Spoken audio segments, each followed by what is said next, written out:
और पुढची बातमी, रिक्षा चालकांचा मोर्चा निघणार नाही. परिवहन मंत्र्यांनी टू द पॉइंट मुलाखतीमध्ये हा दावा केलाय. मोर्चाचा इशारा हा केवळ प्रसिद्धीसाठीचा स्टंट असल्याचं देखील पलटवार त्यांनी केलाय. तर या मोर्चाच्या इशाऱ्यावर सरनाईकांनी हा पलटवार केलाय. रिक्षा चालकांचे आकडे चुकीचे सांगितले जात आहेत.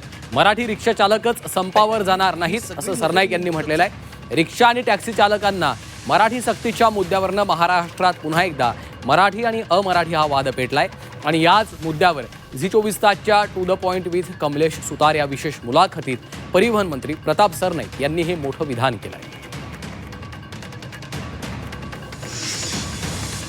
मराठीवरनं काही झालं तरी बाळासाहेब म्हणायचे की मराठीचा जर अपमान झाला तर तिथे लाथ ही बसलीच पाहिजे. आता जर इथे कोणी आता कारण एक चॅलेंज दिलं गेलं निर्णयाला, त्याच्या विरोधात लाखो रिक्षा टॅक्सी चालक रस्त्यावरती उतरणार आहेत. खरं तर हे फार दुर्दैवी आहे की महाराष्ट्रात मराठीच्या सक्तीच्या विरोधात कोणीतरी रस्त्यावरती उतरतं आहे. हे बाळासाहेबांनी कितपत सहन केलं असतं. त्यामुळे बाळासाहेबांच्या विचारातले मंत्री हे कितपत सहन करतील.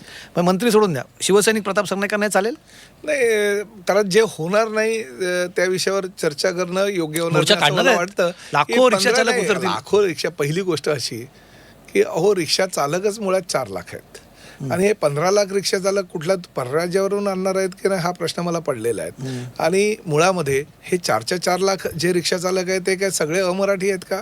आणि सगळ्या अमराठी रिक्षावाल्यांचा यांना पाठिंबा आहे का? काही नाही हो. हे फक्त प्रसिद्धीचा स्टंट करण्यासाठी आणि काहीतरी आमच्या पाठीमागे एवढी लोक आहेत तेवढी लोक आहे हे सांगण्यासाठी हा उद्योग त्यांचा चालू आहे. बाकी काही नाही.